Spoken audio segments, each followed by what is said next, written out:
Welcome to another edition of the UTPA Women's Basketball Show. My name's Jonah Goldberg. This is Larry Tidwell. This is Larry Tidwell, head women's coach of the Bronx. And going to the WAC tournament, Jonah, for the first time in the history of the school, and we're very excited about it. So do you have your stack of chips ready? Oh, I've been reminded very, very many times by Andres Cantu that, hey, we cannot gamble up there at Las Vegas, so I'm going to do what my compliance director says. That's probably a good idea. No reason for you to come away with a lighter pocket anyway. Well, if I did gamble and come away with a lot of money, then I would make sure that I would attach it to the naming of the facilities that we're trying to build. So I'm all about what we're trying to do there, and it's outstanding on what we've got drawn up and what we're trying to go with. But let's get back to that WAC tournament, Jonah. Yeah, absolutely. Bronx heading into the WAC tournament as the number 4 seed. So you're in the top half of the bracket. That's a heck of an accomplishment your first year in the WAC. Well, you know, we feel good about a lot of things. I felt like during our conference season, we left 3 or 4 games out there that we could have maybe won and maybe got up to the top 2 seed and assured ourselves a berth in the WNIT, if we didn't win the tournament. But we didn't get that done. No excuses. We got to get better. I've got to coach better. We got to play better. But that's coming. I've seen some nice things we can build on, but I'm not all about building for next year or the year after. I'm about now. Conference tournaments now. We're going up there with attitude that we're going to be there all week, and we're going to win us a tournament championship and ensure us a berth into the NCAAs. So you don't really get much of a turnaround. You played Saturday, you travel all day Sunday, and now you're going to play again on Wednesday. So how do you get prepared for this game? Well, probably if I had to do it all over again, I probably would have just stayed in Arizona. But again, we have a tight budget that we got to stay within, so it was a hit and miss deal. So we came back and had a nice workout today. It's always good to get your players to let them sleep in their own bed. So we were in our beds Sunday night, and we'll be in our beds Monday night, and then we're back on that old road again Tuesday, and we're going to be flying out of McAllen, and we're headed to Las Vegas, and we'll get up there in plenty of time to get a nap in, get stretched, and then we got to work out later on in the afternoon. And then you've got the second game of the day on Wednesday. We play Wednesday at 2:30 against a very good New Mexico State team. We split with them during the season, and they can really shoot it. Last time we played them, they shot 42 threes against us, and it was a good game. It was right down to the wire again. One of those games that I thought we should have taken care of, and we didn't. We let it get away from us. So we'll live and learn and move forward. But it's a good matchup from point guard all the way through the 5-player. It's going to be outstanding matchups. It should be a really good game to watch. When you're figuring out, when you're doing your final scout of New Mexico State, how are you looking at your first matchup? Are you looking at the second matchup, a little of each? I look at a little of each, but I really look at what we have done lately. And we played them about two weeks ago, and they did a lot of good stuff: dribble, drive, penetrate, kick, shoot to 3. They play pretty good pressure, man-to-man defense. They'll keep you in front of them, and they rebound extremely well. The thing that really hurt us is they out-rebounded us after we were in front of them rebounding-wise 12 at the half. And they came back and got a lot of key offensive rebounds and made a couple of guarded shots, but again, we didn't finish at the rim, and we didn't hit our free throws, or it could have been just a totally different ballgame. Now you get to face New Mexico State again, and you've played 3 games since then. Most recently on Saturday, you finished out the season at Grand Canyon, and it was a tough game out there, 77-55 the final. Well, again, the game we did okay at times, and then other times I didn't like what I saw, and then with about 6 minutes left, I decided that, I was going to get ready for the conference tournament. I played nearly everyone on the bench, and they got some additional points. They kept their starters in the entire time, which is fine. That's neither here nor there. But what does go around comes around. So we'll see about that in future years. But didn't get the job done, plain and simple. I mean, we have a chance to set program history with 15 wins, and we didn't get it done. And we've got to get it done on the defensive end, and that's what generates our offense. And it didn't happen, so we'll just put that one in the recycle bin and get ready for New Mexico State. One player who came up strong, Brittany Bush, ended up with another double-double, 12 and 11. Yeah, Brittany had a nice game. Again, as she battles in there, needs to finish more at the rim. And when she gets that down, when she does finish at the rim, you're going to look at a young lady that can score between 18 and 20 points a game.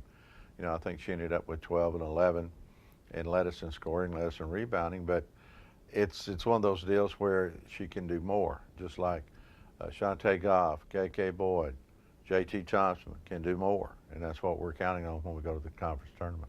Oh, we've seen what Bush can do. She's had a 17-rebound game, a 7-block game, and for all that and maybe more, one of 2 Bronx honored with the WAC honors, while Shantae Goff earned Freshman of the Year, and all-newcomer team, Brittany Bush on the all-defensive team. Yes, that was very nice. You know, Shantae Goff, very deserving of Freshman of the Year. She put up the numbers. She's done a lot of good things. I still expect more from her. I expect her to play better defense. I expect her to get more rebounds. I expect her to have more assists, because she's going to get you around 15 to 18, 20 a game, because she's just so talented. But I expect more from her.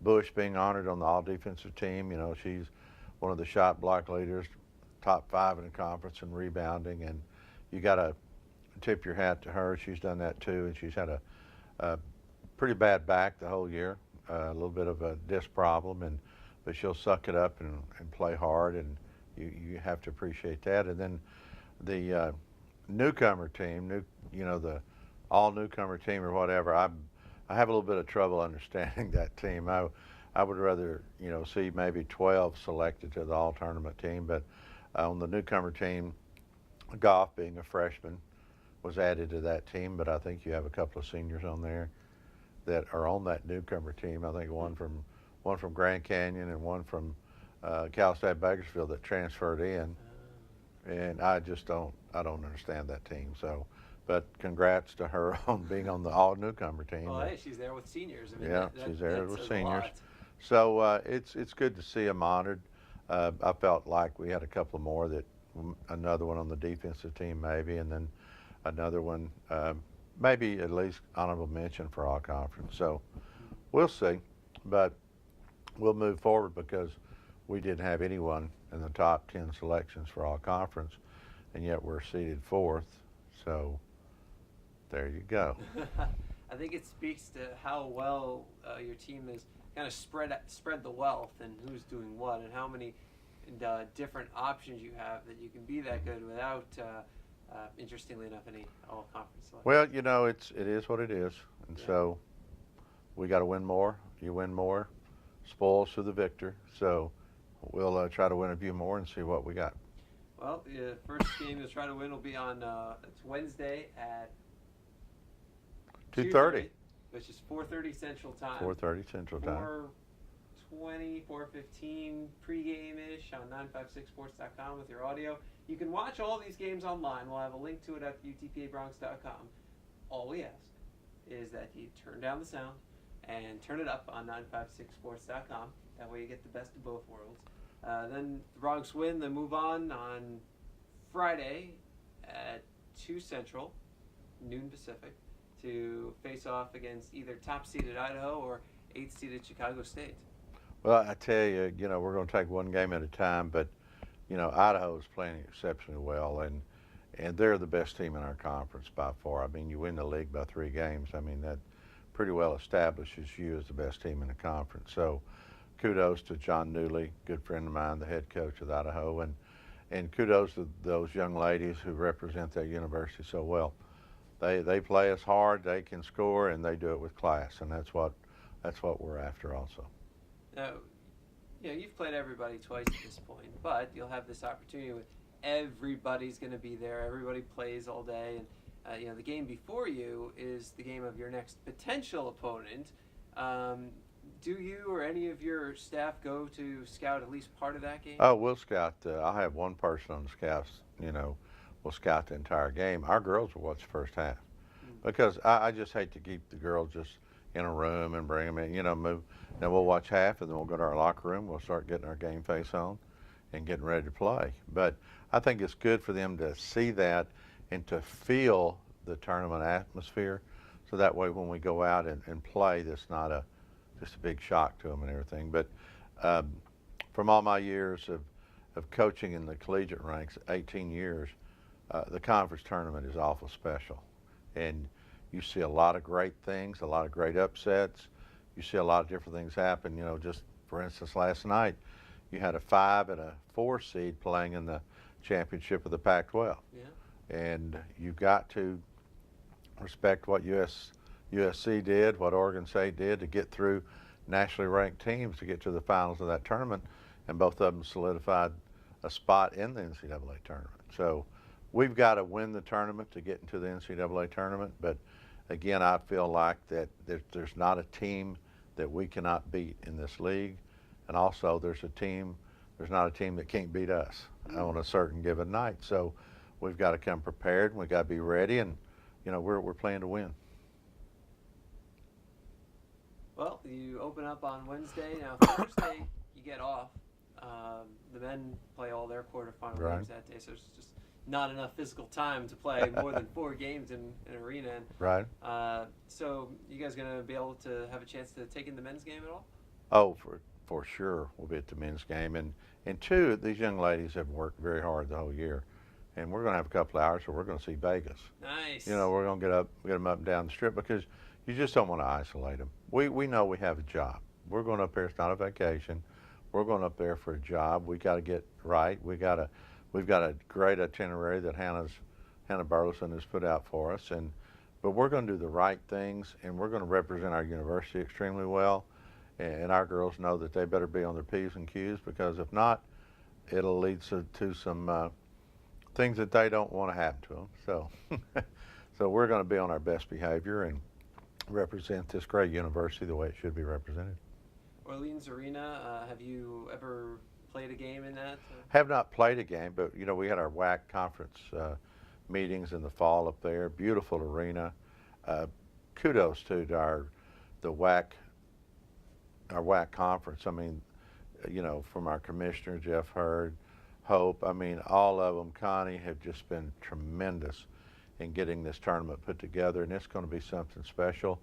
And I'm looking forward to it. And Jonah, what goes on in Vegas while we're playing basketball doesn't stay there. I want you to report it back. But the other stuff, we'll just keep it there. We'll keep it there. But we're looking for a great time, and I hope we have a lot of Bronx fans follow us up there. And speaking of Bronx fans, I was involved in the voting last night, right up to midnight. Just Kim Selver, this goes to you. What a great job of you and your staff and the Bronx Power Voters, as they're called. We had our president voting. I think he voted 5,000 times yesterday. But what a way to step up with our university. And, I still, one of the best things that I've ever seen happen was Bronx Madness back in the fall. I mean, that was incredible with the student participation. And now I see this with the voting for the NCAA Six Fan Contest, and I see our faculty, I see our students. I was very proud of our women's basketball team. We voted until midnight last night ourselves, trying to help win that. We lost to Brigham Young by 52 to 48%, I think is what it was. Right there. But our faculty, but particularly Kim, just congratulations for a great fight. And it brought a lot of Bronx pride to the surface, and it assures me that the Bronx Nation, once you get out and work hard, will support you, and that's what we're going to try to do with our women's basketball team. Yeah, the competition's been raging on for 2 months. Started in the field of 351. 351, and we made the Final Four.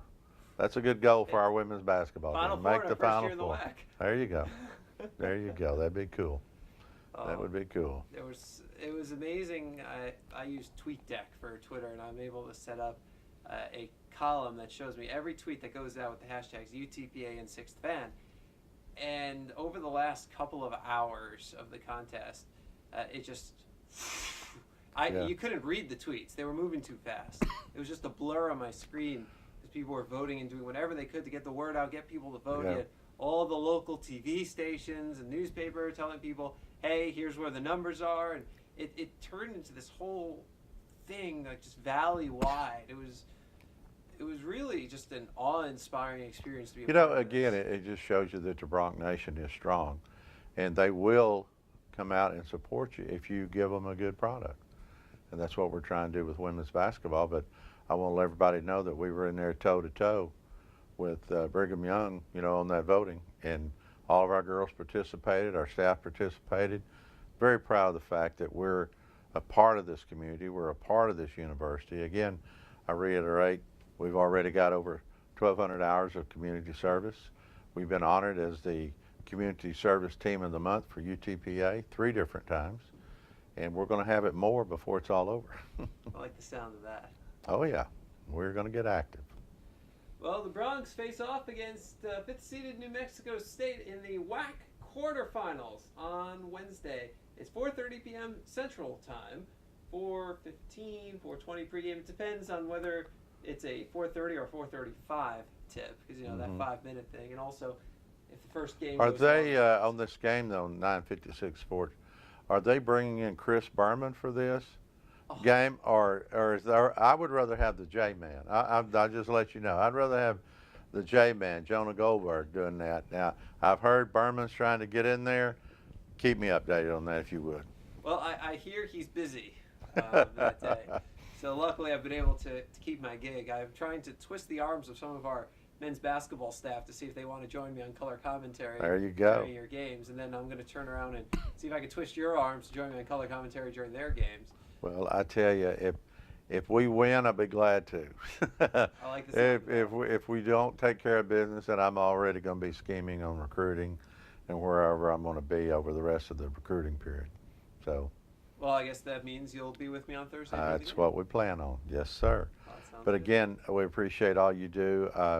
If you get a chance, go to www.utpabronx.com and look at Jonah's game notes. Our game notes for our games are incredible. And the write-ups and stuff that we have, our website, can't beat it. And we're on Instagram, we're on Twitter, we're on Facebook, we're on all the radio shows, the TV shows. I mean, it's phenomenal. So go to our website and take a look at it. Well, I appreciate that, and appreciate everybody tuning in, and hopefully we'll have a show for you again next week as we'll be previewing your NCAA. Oh, that would be sweet. I can imagine a watch party in the Valley would be pretty cool. Mm-hmm. He's Larry Tidwell. He's the head coach of the UTPA women's basketball team. That's Jonah Goldberg, the J-Man, Media Relations Director, Associate Athletic Director. Is that correct? Am I right? What is your proper title? I am an Assistant Athletic Director. Assistant Athletic Director with the eye on the prize. I understand. Good, good. Now, just so you know, Orleans Arena is also a hockey rink, so underneath the boards there's going to be ice. We played that at Texas A&M Corpus. I've been on quite a few rings, quite a few arenas that have had ice under them, and I'll wear a double pair of socks, no problem. So I hope you're ready to fight them there. Oh, we're going to fight them until hell freezes over, and then we're going to fight them on ice. So that's what you were leading into. I got it. We've been traveling a lot. It's a little bit went by me. Good job, J-Man. Go Bronx.